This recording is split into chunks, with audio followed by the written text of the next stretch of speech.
Assalamualaikum semuanya. Kembali lagi dengan saya Dwi Ardiansyah di konten Tak Cerita nih.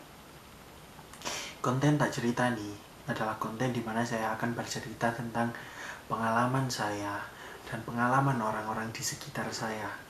Nah, di konten Tak Cerita nih kali ini saya akan bercerita lagi-lagi tentang horor. Ya, tentang horor. Setelah kemarin di episode keempat saya bercerita tentang masa kecil saya, bukan horor, yang tentunya itu sangat tidak lucu sekali. Tidak apa-apa, karena masih banyak cerita horor yang saya simpan dan belum saya share ke teman-teman. Seperti video-video lainnya, sebelum saya memulai, saya akan merubah penampilan. Tidak merubah sih. Nah, ini memang nggak mempengaruhi, tapi saya lebih pede sih lah pakai ini. Ya, apa boleh buat. Saya akan langsung bercerita. Oke, di cerita kali ini, di episode kelima kali ini, saya akan memberi judul Gangguan Genderuwo Sekitar Rumah Saya Part 2. Nah, kenapa saya bikin part 2? Karena banyak cerita-cerita tentang genderuwo yang saya alami atau saya dengar dari tetangga saya ataupun orang-orang di sekitar saya. Ya, seperti di episode ke-3 yang pernah saya bilang, sekitar rumah saya ini banyak genderuwo, atau mungkin pemukiman genderuwo, atau mungkin genderuwo satu kerjaannya keliling. Ya, apa boleh buat. Langsung saja ke cerita. Oh, sebelumnya di episode ketiga ada 3 gangguan genderuwo yang terjadi pada kakak saya, terjadi pada saya yang saya dilempar batu itu, yang ketiga terjadi pada orang yang sedang kerja bangunan.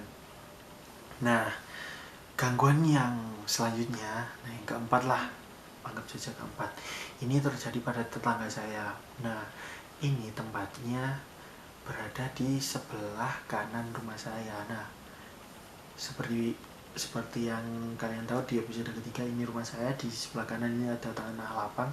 Nah, itu tapi agak merujuk ke belakang, dimana di situ ada pohon kemiri yang konon katanya adalah tempat bersemayam, bukan bersemayam, tempat nongkrongnya genderuwo. Nah, bukan genderuwo saja, di samping kanan itu pohon kemiri ada kebun bambu. Nah, kebun bambu ini yang disinyalir tempatnya pocong, kuntilanak, dan lain sebagainya. Oke, langsung saja saya ceritakan. Ini terjadi pada tetangga saya, dimana ceritanya tetangga saya ini sedang mengangkat jemuran. Nah, lebih tepatnya telat mengangkat jemuran. Seharusnya jemuran yang diangkat pada jam 3 sore, jam 4, ataupun sebelum maghrib, itu diangkat beliau jam setelah maghrib. Nah, di sana beliau mengangkat jemurannya kebetulan ditaruh di berjarak sekitaran 5 meteran lah dari pohon kemiri itu. Ya, seperti jemuran-jemuran pada umumnya, kayak ada tali gitu, tali buat nyambungin jemuran itu. Nah, di belakang rumah saya, di belakang rumah bude saya itu ada sumur tua. Ya, tua sih, itu semenjak mbah saya. Ya, itu tua sih sumurnya, tapi bisa fungsi. Nah, tetangga saya itu ngangkat jemuran.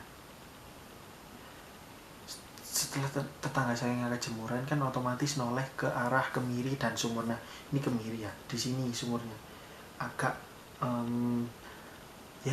sekitar 3 meteran lah sumurnya itu, dan fungsi otomatis kan noleh ke sana ya, noleh ke sana. Nah, tetangga saya ini melihat sosok perempuan sedang menimba di sumur tersebut. Tetangga saya iseng dong, bukan iseng sih, kayak menanyakan apa benar-benar itu orang sih. Katanya itu menampakkan perempuan, mungkin dikira budi saya gitu ya. Ditanyain sama tetangga saya gini, pakai bahasa Madura ya, kakek le, kalau kakek itu kamu, kamu kan kalau memanggil budi saya tuh dek, kamu dek. Terus perempuannya yang nimba itu jawab sambil gak noleh, nggak pakai noleh, jadi sambil nimba gini, bunyi jawabnya gini, gitu, tapi pakai suara pakai suara perempuan ya. Nah itu seketika itu tetangga saya sudah masuk keluar lagi, sudah nggak ada orangnya ya. Tetangga saya memang pemberani mungkin, dan saat itu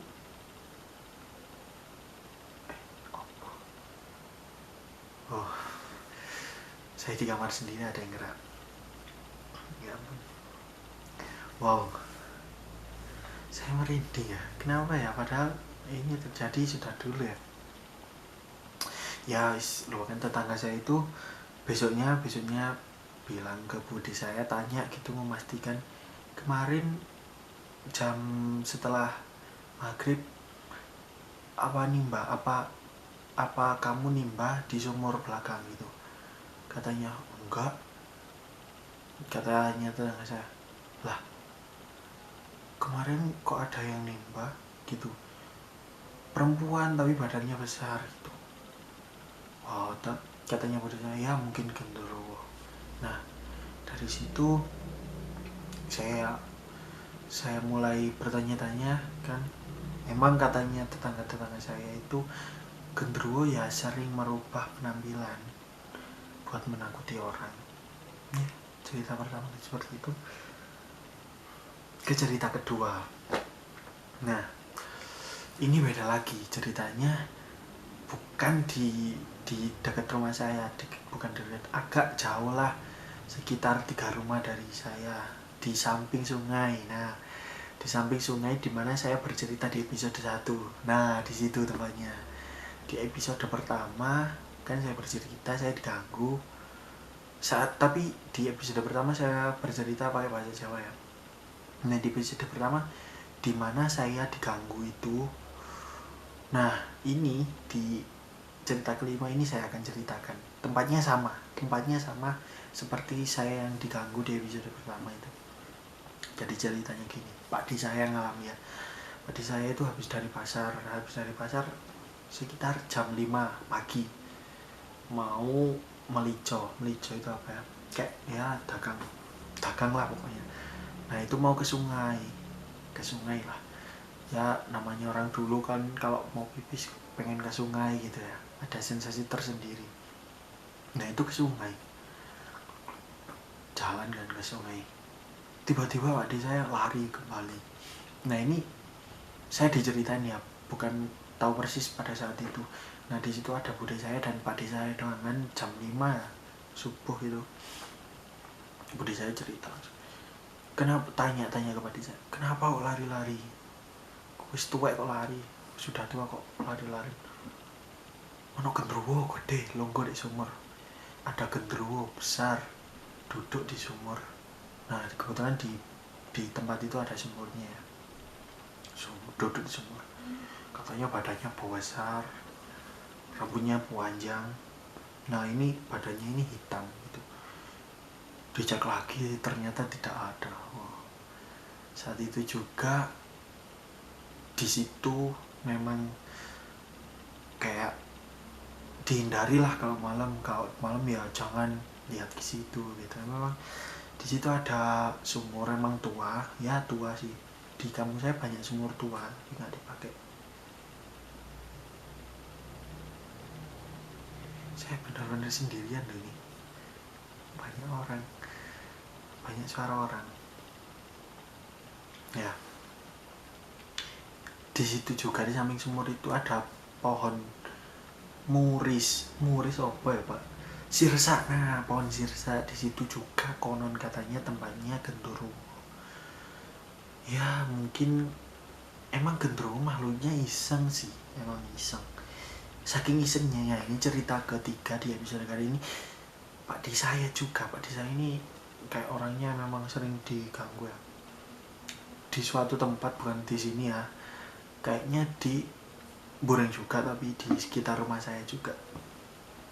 Nah itu Pak D saya membuat batu bata pakai citaan kan. Nah gitu, itu tengah malam kan. Memang kalau orang nyetak batu bata itu tengah malam supaya tidak panas atau tidak, pokoknya tengah malam itu sendirian. Dimana kalau nyetak batu bata itu tanahnya lapang kan, lapang, banyak karukan. Nah itu jarang lah ada pohon gitu.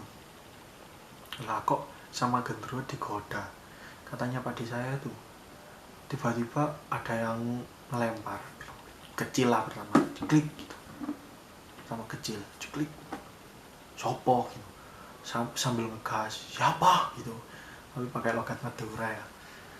Oh itu nantang sih kayak siapa gitu, terus langsung gak jawab, tiba-tiba dilempar dong pakai nangka tapi muda, tepat di depannya itu, di depan batu batanya yang masih basah itu, bukan lemah, tanah yang masih basah, biar otomatis tanahnya sampai ke muka-muka dong.